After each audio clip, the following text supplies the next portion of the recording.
Я Гай Юлий Цезарь, сын Рима и сын своих амбиций. Сегодня я заношу в эти свитки не просто факты, но и отголоски своей души. Путь, который я прошел, выкован из стали и мечты. Мечты о Риме, о власти, о моей судьбе. Я не родился в пурпуре, но с детства чувствовал в себе огонь. Видел слабость старого Рима, его раздоры, его медленное угасание. Помню день, когда в Испании, глядя на статую Александра, я понял. Мне уже столько лет, а я еще ничего не совершил. Эта мысль жгла, как клеймо.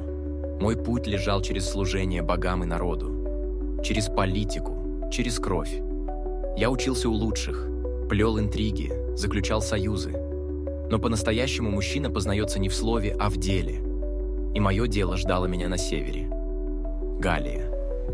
Дикий край, населенный свирепыми племенами, способными бросить вызов самому Риму. 7 лет. 7 лет бесконечных походов, осад, побед и поражений, ставших уроками.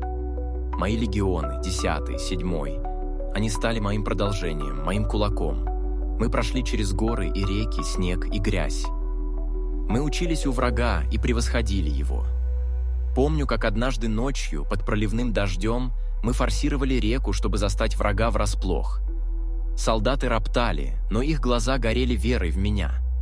Эта вера – вот что сильнее любого оружия. Венгерский вождь Верцингеторикс.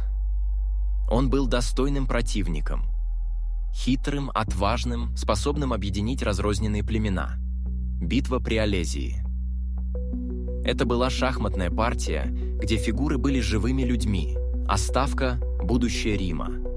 Мы строили двойные линии укреплений, сражались на 2 фронта, против Верцингеторикса внутри города и против подкреплений снаружи.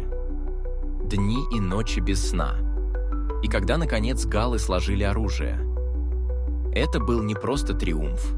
Это было доказательство, что нет ничего невозможного для римского легиона, ведомого твердой рукой.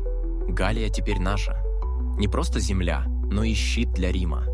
Я принес мир, порядок и несметные богатства. Но кое-кто в Риме видел не победы, а угрозу. Мою растущую славу. Мою армию, верную мне больше, чем Сенату. 49 год до нашей эры. Я стоял на берегу Рубикона, маленькой речушки, что разделяла мою провинцию от священной земли Италии. За ней Рим. За ней гражданская война. Сенат, возглавляемый моим бывшим другом и зятем Помпеем, требовал распустить легионы. Мои враги жаждали моего падения. Но я не мог сдаться. Не после всего, что было. Это было не просто нарушение закона, это был вызов судьбе. Я колебался. Несколько мгновений, которые длились вечность. Моя жизнь, жизнь моих солдат, судьба всей республики, все висело на волоске. Но путь назад был отрезан.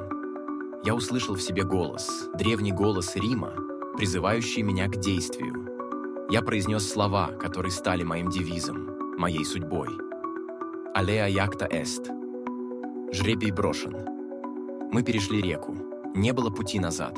Только вперед, к Риму, к неизбежности. Гражданская война началась.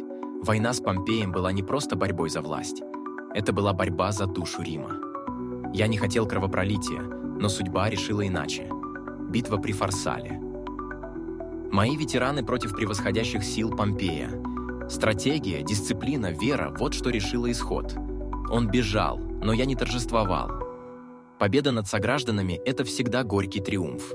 Помпей бежал в Египет, но там его ждала предательская смерть.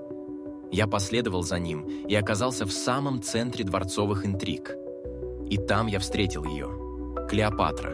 Не просто царица, но воплощение Востока. Острая, умная, бесконечно амбициозная. Она пленила меня не только красотой, но и своим разумом. Наши пути пересеклись, и это изменило многое. И Рим, и мою жизнь. Компания за компанией. Африка, Испания. Мои враги падали один за другим. Я собрал всю полноту власти в своих руках. Диктатор, пожизненный. Это был не трон, это была гора ответственности. Рим нуждался в переменах. Старые институты трещали по швам.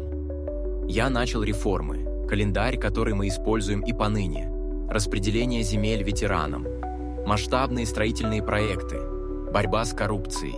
Я видел Рим великим, процветающим, единым. Я верил, что могу возродить его, сделать сильнее, чем когда-либо. Я был цезарем, консулом, диктатором. Я носил пурпур. Мои статуи стояли повсюду. Мое имя было на устах каждого. Но это вызывало страх. Страх перед одним человеком, обладающим такой властью. Шепот о царе, о монархии. А Рим ненавидел царей. Я знал об этих заговорах. Я чувствовал дыхание предательства за спиной. Но я был римлянином. Я верил в свою судьбу. И я верил, что мой долг – идти до конца. Мой личный врач предупреждал меня, моя жена Кальпурния видела дурные сны. Но я не мог отступить. Не я, Гай Юлий Цезарь. 15 марта, 44 год до нашей эры. Иды марта. Я вошел в Курию Помпея, где собирался Сенат. Воздух был наэлектризован. Смутные предчувствия, знаки, предупреждения – все это было отброшено в сторону. Я был Цезарем. И я не знал страха. Они окружили меня. Лица, которые я знал, которым доверял. Мои друзья. Мои соратники. Первый удар, потом второй. Я пытался сопротивляться, но их было слишком много. И потом я увидел его. Брут. Мой Брут. Сын женщины, которую я любил. Мой протеже. Они говорят, я произнес: «Эту, Бруте». И ты, Брут? Возможно. Или, быть может, эта фраза была лишь выдохом моей души, осознанием предательства, которое больнее любого кинжала. Я пал у подножия статуи Помпея. Ирония судьбы, достойная римского трагика. Мое тело пало, но моя душа, мои идеи, моя воля к Риму, они остались. Я разжег огонь, который будет гореть веками. Я показал путь к империи, которую мои наследники построят на моих костях. Меня убили за то, что я был слишком могущественен, за то, что я осмелился сломать старые формы и построить новый мир. Но время покажет, кто был прав. Республика, за которую они так цеплялись, была обречена. Я лишь ускорил ее трансформацию. Я был мостом.